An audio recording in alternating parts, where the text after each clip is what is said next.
Selamat pagi para sahabat Verbum Domini yang terkasih dalam Kristus.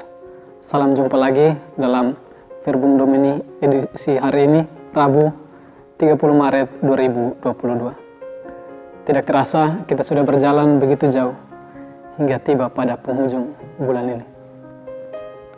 Ada begitu banyak hal yang telah kita lalui, begitu banyak pekerjaan yang telah kita lakukan, dan mungkin juga sudah ada begitu banyak rencana yang akan kita laksanakan di hari-hari berikut. Karena itu, pada kesempatan ini, marilah kita bersama-sama membatinkan sabda Tuhan yang juga berbicara soal kerja itu sendiri. Namun sebelum kita berlangkah lebih jauh, mari terlebih dahulu kita membuka diri untuk mendengarkan sabda Tuhan sendiri. Inilah Injil Yesus Kristus menurut Yohanes. Sekali peristiwa, Yesus berkata kepada orang-orang Yahudi, "Bapakku bekerja sampai sekarang, maka aku pun bekerja juga." Karena perkataan itu, orang-orang Yahudi lebih berusaha lagi untuk membunuh Yesus. Bukan saja karena ia meniadakan hari Sabat, tetapi juga karena ia mengatakan bahwa Allah adalah Bapanya sendiri, dan dengan demikian menyamakan dirinya dengan Allah. Maka Yesus menjawab mereka, "Aku berkata kepadamu, sesungguhnya anak tidak dapat mengerjakan sesuatu dari dirinya sendiri, jikalau ia tidak melihat Bapa mengerjakannya. Sebab apa yang dikerjakan Bapa, itu juga yang dikerjakan anak. Sebab Bapa mengasihi anak, dan ia menunjukkan kepadanya segala sesuatu yang dikerjakannya sendiri. Bahkan ia akan menunjukkan kepadanya pekerjaan yang lebih besar lagi daripada pekerjaan-pekerjaan itu, sehingga kamu menjadi heran. Sebab sama seperti Bapa membangkitkan orang-orang mati dan menghidupkannya, demikian juga anak menghidupkan siapa saja yang dikehendakinya. Bapa tidak menghakimi siapapun, melainkan telah menyerahkan penghakiman itu seluruhnya kepada anak, supaya semua orang menghormati anak, sama seperti mereka menghormati Bapa. Barang siapa tidak menghormati anak, ia juga tidak menghormati Bapa yang mengutus dia. Aku berkata kepadamu, sungguh barang siapa mendengar perkataanku dan percaya kepada dia yang mengutus aku, ia memperoleh hidup kekal dan tidak turut dihukum. Sebab ia sudah pindah dari dalam maut ke dalam hidup. Aku berkata kepadamu, sungguh saatnya akan tiba dan sudah tiba, bahwa orang-orang mati akan mendengar suara anak Allah, dan mereka yang mendengarnya akan hidup. Sebab sama seperti Bapa mempunyai hidup dalam dirinya sendiri, demikian juga diberikannya anak mempunyai hidup dalam dirinya sendiri. Dan Bapa telah memberikan kuasa kepada anak untuk menghakimi, karena ia adalah anak manusia. Janganlah kamu heran akan hal itu, sebab saatnya akan tiba, bahwa semua orang yang di dalam kubur akan mendengar suara anak, dan mereka yang telah berbuat baik akan keluar dan bangkit untuk hidup yang kekal, tetapi mereka yang telah berbuat jahat akan bangkit untuk dihukum. Aku tidak dapat berbuat apa-apa dari diriku sendiri. Aku menghakimi sesuai dengan apa yang aku dengar, dan penghakimanku adil. Sebab aku tidak menuruti kehendakku sendiri, melainkan kehendak Dia yang mengutus aku." Demikianlah sabda Tuhan. Terpujilah Kristus. Saudara-saudara yang terkasih, mendengar sabda Tuhan yang baru saja kita dengarkan bersama, kita akan sadar bahwa salah satu profil yang diberikan Allah kepada kita sebagai manusia, menurut gambar dan rupanya, adalah Homo laborans atau manusia pekerja. Karena itu hidup yang hanya sebatas laki-laki dan perempuan bukanlah tujuan dari penciptaan itu sendiri.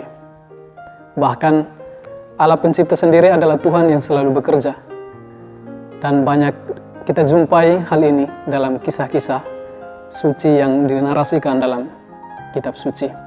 Tidak terkecuali dalam bacaan yang barusan kita dengar, bahwa Allah yang disapa oleh Yesus sebagai Bapanya, bahkan sampai hari ini pun ia masih bekerja. Bahkan di dalam kisah penciptaan juga di sana dikisahkan secara jelas bahwa Allah bukan saja menciptakan dengan berkata, terjadilah. Tetapi justru pada saat yang sama juga Allah bekerja melalui Roh Kudus, hingga pada akhirnya Allah bekerja secara sempurna dan utuh melalui putranya sendiri, Tuhan kita Yesus Kristus. Allah mengutus putranya untuk datang bekerja bersama manusia dan bersama Bapanya serta Roh Kudus untuk membebaskan kita, menyelamatkan kita dari belenggu dosa. Sebagai gambar dan rupa Allah yang adalah Tuhan yang selalu bekerja, maka kita pun dipanggil untuk bekerja bersama Allah. Hidup adalah sarana, kesempatan bagi kita untuk mengaktualisasikan diri, membuka diri untuk melayani Allah dan juga sesama. Kerja bukanlah sesuatu yang rendah atau ditambahkan kemudian pada identitas kita atau pada hidup kita sendiri, melainkan hidup adalah sesuatu yang hakiki, yang sudah disematkan Allah sejak Allah menghembuskan nafas kehidupan atas diri kita. Dengan adanya pekerjaan pula, ini akan menunjukkan sekaligus menegasi profil kita sebagai makhluk pekerja atau homo laborans. Dan ini pun akan membedakan kita dengan ciptaan lainnya, terutama membedakan kita dari binatang yang hanya hidup untuk makan, menjadi gemuk, kemudian mati lagi. Manusia melampaui itu, dan itulah yang diharapkan oleh Tuhan, bahwa kita hidup bukan hanya untuk makan, tetapi makan untuk hidup. Inilah sebuah nilai yang coba diangkat dan digaungkan oleh Yesus pada kesempatan hari ini. Tuhan Allah pun tidak hanya memberikan kepada kita hati untuk mendengarkan dan merenungkan sabdanya, ataupun kepala untuk menafsirkan teks-teks kitab suci. Tetapi jauh lebih itu, Allah pun menganugerahkan kepada kita kaki dan tangan untuk mewujud nyatakan dan merealisasikan setiap firman yang telah kita dengar dalam bacaan-bacaan suci. Menarik bahwa dalam era pandemi COVID-19 ini, yang berada di bawah payung revolusi industri 4.0, orang begitu banyak sibuk untuk bekerja. Bahkan mereka masuk dalam kerja itu dan melihat pekerjaan itu sebagai sesuatu yang sangat hakiki dan bahkan menjadikannya sebagai tujuan dari hidup mereka itu sendiri. Mereka tidak menganggap lagi kerja sebagai sebuah sarana, melainkan kerja bagi mereka adalah tujuan dari hidup itu sendiri.